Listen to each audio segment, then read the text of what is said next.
பொதுவாக பார்த்தோம் அப்படின்னா தமிழால் வந்து கணவன் மனைவிக்குள்ளே இருக்கக்கூடிய உறவில் இருக்கக்கூடிய வெவ்வேறு டைனமிக்ஸில் பேசியிருக்கோம். உதாரணத்திற்கு கணவர் வந்து அதிகமாக சம்பளம் வாங்கி மனைவி குறைவாக சம்பளம் வாங்கப்போ என்ன நடக்குது, இன்னும் சொல்லப்போனால் ஜாதி மாதிரி திருமணம் செய்யும்போது அவங்க ரெண்டு உறவு முறைகளில் என்னென்ன மாற்றங்கள் நடக்குது, வயது வித்தியாசத்தில் திருமணம் செய்தால் என்னென்ன வித்தியாசம் நடக்குது, இன்னும் சொல்லப்போனால் லாங் டிஸ்டன்ஸில் திருமணமாகி இருக்கும்போது அந்த உறவு முறைகளில் என்னென்ன மாற்றங்கள் ஏற்படுது அப்படின்னு சொல்லி பல்வேறு டைனமிக்ஸை வந்து தமிழா வந்து பேசியிருக்கு.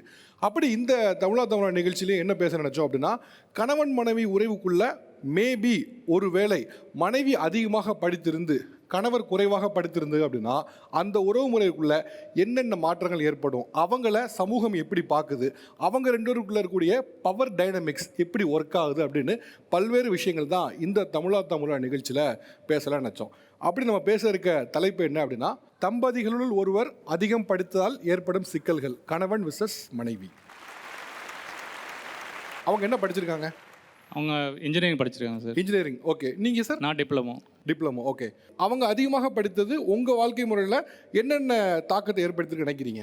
அவங்க எல்லாத்தையுமே முன்னாடியே ப்ரீ பிளான்டாக எல்லாமே இது பண்ணுவாங்க சார். நான் அப்பப்போ தோன்றதை எதாக இருந்தாலும் பண்ணுவேன். ப்ரீ பிளான்டு இருக்க மாட்டேன், ஃப்யூச்சரை பற்றி எதுவுமே யோசிக்க மாட்டேன். அவங்க எல்லாமே ப்ரீ பிளான்டாக இருப்பாங்க. நான் என்ன பேசணும் முதற்கொண்டு அவங்க யோசித்து என்கிட்ட சொல்லுவாங்க, ஒவ்வொரு இடத்துல நீ இப்படி பேசணும் பண்ணணும் அப்படின்னு சொல்லிட்டு.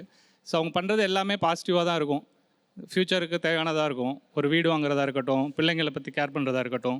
ஓகே, இப்போ இது வந்து உங்களுடைய வாழ்க்கையில் ஒரு பாசிட்டிவான இம்பேக்டை ஏற்படுத்தினது.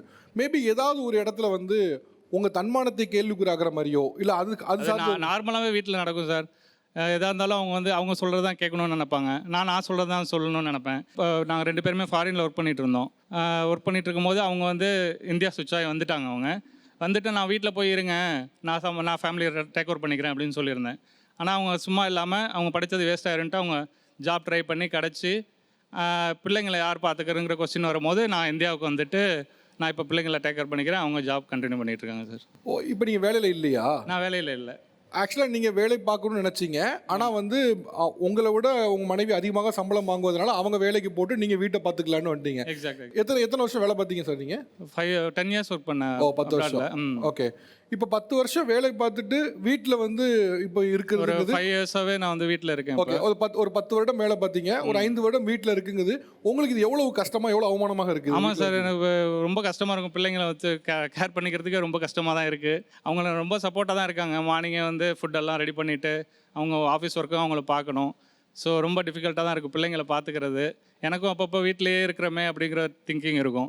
ஓகே, இதில் எந்த நேரம் வந்து ரொம்ப பெயின்ஃபுல்லாக இருந்து, இந்த நேரம் வந்து ரொம்ப வலிச்சுது, மேபி நல்லா படிச்சிருந்தா நானும் வேலைக்கு போயிருந்திருப்பேன் அப்படிங்கிற எனக்கு ரொம்ப வலிச்சுது. இப்போ ஃபேமிலி நான் பார்த்துக்கிற மாதிரி இருக்குது. இதே நான் நல்லா படிச்சிருந்தேன்னா நான் நல்ல ஜாப்பில் பார்த்துட்டு அவங்கள வீட்டில் இருக்க வச்சுட்டு நம்ம எப்படி வேணால் இஷ்டத்துக்கு இருந்திருக்கலாம் அப்படிங்கிற ஒரு ஐடியா. ஓகே, இது உங்கள் 2 பேருக்கு இருக்கக்கூடியது. மேபி உங்கள் சுற்றி இருக்கக்கூடிய உங்கள் நண்பர்களோ இல்லை உறவினர்களோ நீங்கள் படிக்கலைங்கிறத அவங்க எந்தெந்த இடத்துலலாம் அவமானப்படுத்துறதா போய் ஃபீல் பண்ணுறீங்க?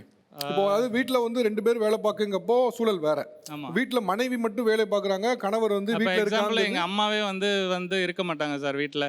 சரி, அவங்க வந்து அவங்க வேலைக்கு போகிறாங்க, அதனால் வந்து ஆமாம் நான் சம்பாரித்து வேலைக்கு போனால் வேலைக்கு போய் சம்பாரித்து அவங்க வீட்டில் வந்து இருக்கலாங்கிற ஒரு தாட்டம் அவங்களுக்கு. உங்களுக்கு தன்மானம் தாண்டி அவங்க தன்மானத்தையும் பாதிக்க நினைக்கிறாங்க. அதுதான் பாதிக்க நினைக்கிறாங்க. நான் ஒன்றும் பெரிய விஷயமா அதை எடுத்துக்கல, ஆனால் என்னை சுற்றி இருக்கவங்க இந்த மாதிரி சின்ன சின்ன இது எடுத்துக்கிறாங்க அவங்க.